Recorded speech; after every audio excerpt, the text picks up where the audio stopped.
Hi. House Democrats are hours from crossing a somber point of no political return as they get set to roll out articles of impeachment Tuesday accusing President Donald Trump of abusing power and obstructing Congress. The momentous step towards making Trump only the third president to be formally impeached in nearly 2.5 centuries of U.S. history comes in a tumultuous third year of his term and only 11 months before the next general election. "This is not a happy day," said House Foreign Affairs Committee Chairman Eliot Engel, one of several key Democratic leaders expected to make a formal announcement on Tuesday morning. "But I think we are doing what we have to do." Democrats have accused the president of abusing his power by withholding nearly $400 million in U.S. military aid to Ukraine and the prospect of a visit to the Oval Office by new President Volodymyr Zelensky in order to coerce the former Soviet state into investigating a potential 2020 foe Joe Biden. Such conduct, they say, is worthy of impeachment because it amounts to bribery, puts Trump's own political goals ahead of America's national interests, and effectively invited a foreign power to interfere in a U.S. election. The scheme by President Trump was so brazen, so clear, supported by documents, actions, sworn testimony, uncontradicted contemporaneous records that it's hard to imagine that anybody could dispute those acts, let alone argue that that conduct does not constitute an impeachable offense or offenses, said Barry Burke, presenting the case against Trump for the Democrats in a Judiciary Committee hearing on Monday. Republicans have struggled to counter the facts laid out by witnesses drawn from ranks of foreign policy and military officers. But they deny Trump's did anything wrong at all, let alone anything that reaches the level of impeachment. "It's a disgrace. A hoax," the president said at the White House on Monday, without bothering to counter any of the evidence. The top Republican on the House Judiciary Committee, Representative Doug Collins of Georgia, meanwhile accused House Speaker Nancy Pelosi of rushing to impeachment, with expectations that Democrats will hold a full House vote on the issue next week.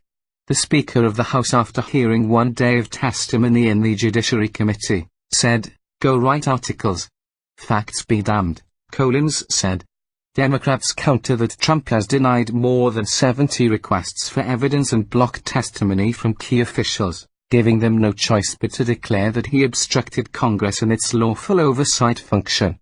They have elected not to launch legal challenges to compel testimony that could drag on for months. The prospect of impeachment represents the most serious political reverse yet for Trump. Yet, given his habit of skipping past political scandals, again on display Monday as the Justice Department Inspector General debunked his conspiracy theories about the FBI, it's unlikely he will rein in his convention-busting behavior. One day, Trump may pay a price for his constant attempts to test the limits of his power, for lying about proven facts at a historic clip and ignoring the convention of his office. Such a reckoning could come at the next election.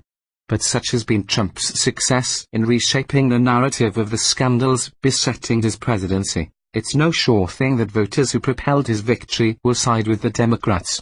It may be that only history can record a damning verdict against the president, though for future generations the whirl of confusion on days like Monday will be difficult to understand.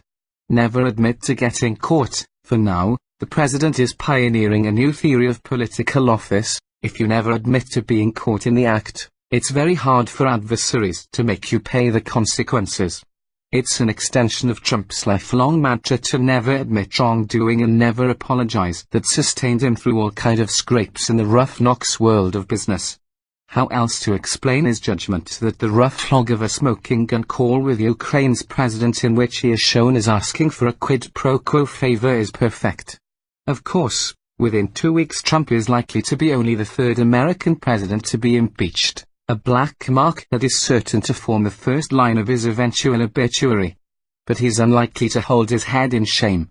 In fact, he's bound to tout almost certain survival in a Senate trial as the ultimate triumph over a political swamp that never wanted him as president and has tried to topple him ever since. Trump's 24-hour-a-day assault of conspiracy theories, alternative facts and political attacks on his opponents has left the Washington system struggling to cope. It's as if he has worked out that as long as his incessant assault on the senses keeps gathering pace, No one will be able to keep up with the magnitude of his malfeasance. Of course, Trump could not do it alone. An underappreciated wrinkle of Trump's political genius is his ability to assemble a nubile band of sidekicks and henchmen willing to harness their reputations to his survival. His band of brothers reflect his domination of the Republican Party and his success in harnessing his connection with the grassroots as a lever to control lawmakers in Washington.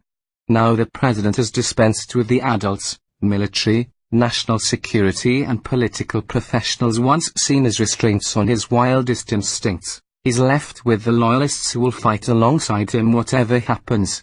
Trump defenders in Washington seem certain to frustrate Democrats' hopes of ousting him from office, however incriminating the evidence. Barr again deflects for the president. Once again Monday, Attorney General William Barr played the role as chief spinmaster to redirect a narrative that's damaging to the president, just as he did when creating an inaccurate interpretation of the Mueller report that shielded Trump. Barr rejected the finding of Justice Department Inspector General Michael Horowitz that the FBI showed no political bias in opening a probe into his 2016 campaign's links with Russia. In effect, the report exonerated Trump's enemies, such as former FBI Chief James Comey, from the president's claim that they conspired against him. It also debunked the idea that the probe was open based on findings of the Steele dossier, a document funded partly by Democrats that said Trump was compromised by Russia. Barr chose to focus on critiques in the report that FBI lawyers made errors in filing applications to a special court for wiretaps on former Trump foreign policy advisor Carter Page.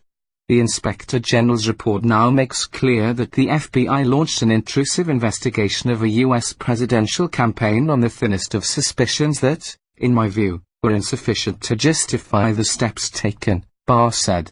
Even more incredibly, Barr enlisted the prosecutor that he has asked to look at similar material, John Durham, to put out his own statement registering disagreement with Horowitz. The move raised immediate doubts about Durham's independence and suggested that Barr is leaning on his investigation to produce a finding more palatable to the president. It also established a new political narrative for Trump's propagandists in conservative media, that the watchdog report is merely a distraction and it's the Durham report that really matters. It would not be the first time that Barr has seemed to act more as Trump's lawyer than the independent figurehead of U.S. justice, a role to some extent walled off from the White House, that the Attorney General is traditionally seen to occupy.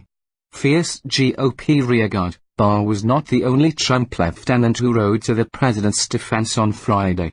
The president's allies in the House repeatedly disrupted the Democratic-led House Judiciary Committee as it plowed through damning facts of Trump's conduct. They can't get over the fact that Donald Trump is the President of the United States and they don't have a candidate that they think can beat him. It's all political, said Collins, the panel's top Republican. Republicans spent most of the day ignoring the Democratic mound of evidence that Trump abused his power by asking Ukraine to investigate a political rival, Joe Biden. They instead tried to establish the obvious fact that Ukraine was a corrupt country, and that Trump was therefore justified in withholding $400 million in military aid and an Oval Office visit from the Ukrainian president. At one point, Republican counsel Steve Castor tried to argue that the impeachment charges were moot since Biden, the nationwide Democratic frontrunner, wasn't a true rival for Trump. I wouldn't agree with that. It's too early, Castor said.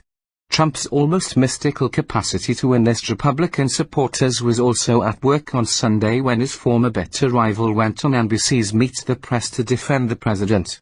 Cruz, a Russia hawk, insisted that Ukraine interfered in the 2016 election, thereby offering Trump rationale for seeking investigations from Zelensky. Here's the game the media is playing. Because Russia interfered, the media pretends nobody else did. Ukraine blatantly interfered in our election, Cruz said. The Texas senator, however, was basing his comparison largely on newspaper columns by Ukrainian officials and public criticisms of Trump. Such meddling falls far short of the sophisticated intelligence, computer hacking and misinformation campaign mounted by Russia to help win Trump election, as described by former special counsel Robert Mueller in his report. Don't forget to follow the subscription. Thanks for watching.